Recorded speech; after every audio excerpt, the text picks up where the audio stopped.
வீட்ல பொதுவா பசங்க பார்த்தீங்கன்னா, காய் எப்படி செஞ்சு குடுத்தாலுமே சாப்பிட மாட்டாங்க. ஒதுக்கி வச்சுருவாங்க. அப்படி காயெல்லாம் சாப்பிட மாட்டேன்னு அடம்பிடிக்கிற பசங்களுக்கு, இது போல டிஃபன்ல காய் சேர்த்து நீங்க டிஃபன் செஞ்சு குடுத்து பாருங்க. ரொம்ப விரும்பி சாப்பிடுவாங்க. காயும் நம்ம பசங்களுக்கு குடுத்த மாரி ஆயிடும். ரொம்ப டேஸ்டியா இருக்கும். இந்த ரெசிபி பார்த்தீங்கன்னா, சௌசௌ, உருளைக்கிழங்கு இதெல்லாம் வச்சு பண்றது ரொம்ப டேஸ்டியா இருக்கும். செய்யற டைமும் பார்த்தீங்கன்னா, ஒரு 5லேருந்து 10 நிமிஷத்துல செஞ்சிரலாம். இன்ஸ்டன்ட்டா செஞ்சு முடிச்சிரலாம். இப்ப வாங்க இந்த டிஃபன் ரெசிபி எப்படி செய்யறதுன்னு பார்க்கலாம். இதே போல இன்ஸ்டன்ட்டான டிஃபன் ரெசிபிஸ் நம்ம சேனல்ல நான் நிறையவே அப்லோட் பண்ணியிருக்கேன். இது போல நிறைய ரெசிபிஸ் நீங்க தெரிஞ்சுக்கணும்னு நினைச்சீங்கன்னா மறக்காம நம்ம சேனலை சப்ஸ்கிரைப் பண்ணிக்கோங்க. இப்போ ஃபர்ஸ்ட் ஒரு மிக்சிங் பவுல் எடுத்துக்கோங்க. அதுல 1 கப் வந்து அவல் சேர்த்திருக்கேன். வெள்ளை அவல் நான் எடுத்திருக்கேன். மெலிசான அவல் தான் நான் எடுத்திருக்கேன். நீங்க திக்கான அவல் எடுக்கிறதா இருந்தாலும் எடுத்துக்கோங்க. இப்போ இதுல தண்ணி சேர்த்துட்டு ஒரு 3லேருந்து 4 தடவை நல்லா கழுவி எடுத்துக்கோங்க. தூசு அழுக்கெல்லாம் நிறைய இருக்கும். கட்டாயமா கழுவி எடுத்துக்கோங்க. இப்ப கழுவிட்டு வந்த அவல்ல கொஞ்சமா தண்ணி தெளிச்சு ஒரு 2 நிமிஷத்துக்கு அப்படியே ஊற வச்சிருங்க. இது கொஞ்சம் ஊறி வரட்டும். ரொம்ப டைம் எடுக்காது. ஏன்னா மெலிசான அவல் இல்லையா, உடனே ஊறிடும். இப்ப பாத்தீங்கன்னா அவல் நல்லா ஊறிடுச்சு. நான் மசிச்சு காட்டுறேன் பாருங்க. இப்ப இந்த அவலை அப்படியே மிக்ஸி ஜாருக்கு மாத்திக்கலாம். தண்ணி இருந்தாலும் பரவாயில்ல, தண்ணியோடவே சேர்த்தாலும் சேர்த்துக்கங்க. இப்போ ஒரே ஒரு சௌசௌ வந்து இது போல குட்டியா கட் பண்ணி வச்சிருக்கேன். அதை சேர்த்துக்கிறேன். சௌசௌ இல்லை அப்படின்னா நீங்க அதுக்கு பதிலா சுரக்காய் கூட எடுத்துக்கலாம்.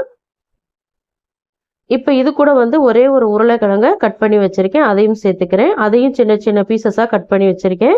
நீங்க துருவி சேர்க்கறதா இருந்தா கூட சேர்த்துக்கங்க. கொஞ்சமா இஞ்சி சேர்த்துக்கிறேன். இஞ்சி வந்து ரொம்ப அதிகமா சேர்த்துறாதீங்க.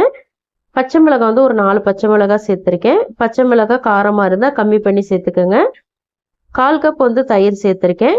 தயிர் சேர்த்ததுக்கு அப்புறம் கொஞ்சமா தண்ணி சேர்த்துட்டு இதை நல்லா ஃபைனா அரைச்சு எடுத்துட்டு வந்துருங்க. தண்ணி வந்து தேவையான அளவு கொஞ்சம் கொஞ்சமா சேர்த்து நீங்க அரைச்சிக்கோங்க. எடுத்ததுமே நிறைய சேர்த்துறாம தேவைப்படும் போது கொஞ்சம் கொஞ்சமா தண்ணி ஊற்றி நல்லா நைஸ் பேஸ்டா அரைச்சிக்கிட்டு வந்துருங்க. இப்போ நல்லா நான் அரைச்சிட்டு வந்துட்டேன். நல்லா நைஸாக தான் அரைச்சிக்கணும். இந்த மாவை வந்து இப்போ நம்ம பவுலுக்கு மாற்றிக்கலாம். இந்த மாவு இதுக்கப்புறம் புளிக்க வைக்கவோ ஊற வைக்கவோ எதுவும் தேவையில்லை. நம்ம டைரெக்டாக தோசை ஊற்ற ஸ்டார்ட் பண்ணிக்கலாம். மாவை மாற்றினதுக்கு அப்புறம் அவல் அளந்த அதே கப்பால் 1 கப் வந்து ரவை சேர்த்துக்கிறேன். ரவை சேர்த்ததுக்கு அப்புறம் 1/2 கப் வந்து அரிசி மாவு சேர்த்துக்கிறேன். கொஞ்சமாக தண்ணி சேர்த்துக்கலாம். தண்ணி சேர்த்துட்டு இதை நல்லா கலந்து விட்டுக்கோங்க. கட்டி இல்லாமல் ஒரு கரண்டியோ விஸ்கோ வச்சு நல்லா கலந்து விட்டுக்கோங்க. மிக்சிலலாம் சேர்த்து அரைக்க வேணாம். ரவை ரொம்ப நைஸாக அரைஞ்சிரும். நமக்கு வந்து ரவை வந்து நைஸாக அரையக்கூடாது. இப்போ இது வந்து ஒரு 2 நிமிஷத்துக்கு அப்படியே இருக்கட்டும். இது ஊறுறதுக்குள்ள நம்ம சட்னி ரெடி பண்ணிக்கலாம். சட்னி ரெடி பண்ணுறதுக்கு பேன் ஹீட் பண்ணி அதில் ஒரு 2 டேபிள் ஸ்பூன் எண்ணெய் சேர்த்துக்கிறேன். எண்ணெய் வந்து மிதமான சூட்டில் வச்சுக்கோங்க. இப்போ இதில் 3 ஸ்பூன் வந்து வெள்ளை உளுந்து சேர்த்துக்கிறேன். வெள்ளை உளுந்துக்கு பதிலாக நீங்கள் கருப்பு உளுந்து எடுத்தாலும் எடுத்துக்கோங்க. உளுந்து சேர்த்ததுக்கு அப்புறம் இதை நல்லா லோ ஃப்ளேமில் வச்சுட்டு செவக்க வறுத்துக்கோங்க. உளுந்து வந்து கருகிடக்கூடாது. நல்லா பொன்னிறமாக செவந்து வரணும். அது போல் நீங்கள் வறுத்து எடுத்துக்கோங்க. இப்போ உளுந்து நல்லா செவந்து வந்துருச்சு. இந்த ஸ்டேஜில் 2 வெங்காயம் சேர்த்துக்கிறேன். நான் பெரிய வெங்காயம் எடுத்திருக்கேன். நீங்கள் சின்ன வெங்காயம் எடுக்கிறதா இருந்தால் கூட தாராளமாக எடுத்துக்கலாம். 2 தக்காளி பழம் சேர்த்துருக்கேன். சின்ன துண்டு இஞ்சி கட் பண்ணி சேர்த்துருக்கேன். ஒரு 4லேருந்து 5 பூண்டு பல் சேர்த்துக்கோங்க. காரத்துக்கு தகுந்த மாதிரி காஞ்ச மிளகாய் சேர்த்துக்கோங்க. கொஞ்சமாக கொத்தமல்லி இலை சேர்த்துக்கோங்க. சேர்த்துட்டு இப்போ இதை ஹை ஃப்ளேமில் வச்சுட்டு நல்லா வதக்கி விடுங்க. தக்காளி வந்து ரொம்ப மசியணும் குழையணும் அப்படியெல்லாம் அவசியம் இல்லை. ஒரு 1லேருந்து 2 நிமிஷத்துக்கு நல்லா ஹை ஃப்ளேமில் வச்சுட்டு வதக்கி விட்டிங்கன்னா போதும். தக்காளி நல்லா வதங்கி வந்துடும். தக்காளி வந்து நல்லா சாஃப்டாக வதங்கினா மட்டும் போதும்.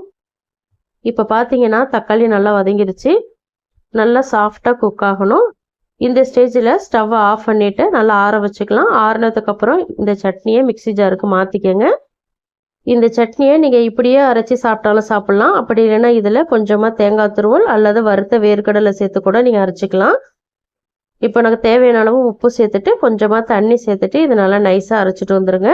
ஒரு நைஸாக அரைக்க பிடிக்கும்னா நீங்கள் தாராளமாக அரைச்சிக்கலாம். அப்படி இல்லைன்னா கொரகொரப்பாக அரைக்க பிடிக்கும்னா அப்படியும் அரைச்சிக்கலாம். இப்போ அரைச்சிட்டு வந்த சட்னியை நான் பவுலுக்கு மாற்றிக்கிறேன். அதே போல் தண்ணி வந்து நான் அதிகமாக சேர்க்கல, திக்காக தான் வச்சுருக்கேன் சட்னி. இது தாளிக்கிறதுக்கு பார்த்தீங்கன்னா 2 டீஸ்பூன் எண்ணெய், 1/2 டீஸ்பூன் கடுகு, 1/2 டீஸ்பூன் உளுத்தம்பருப்பு, 2-3 காஞ்ச மிளகாய், 1 கொத்து கருவேப்பிலை, இது எல்லாத்தையுமே தாளித்து சட்னியில் சேர்த்துட்டிங்க அப்படின்னா சட்னி சூப்பரான டேஸ்ட்டில் ரெடி ஆகிடும். இந்த சைடு பார்த்தீங்கன்னா நம்ம மாவு ஊற வச்சுருந்தோம் பாருங்கள், அதுவும் நல்லா ஊறி வந்துருச்சு. நம்ம சட்னி வைக்கிற டைமுக்கு மட்டும் இந்த மாவு வச்சுருந்தீங்கன்னா போதும்.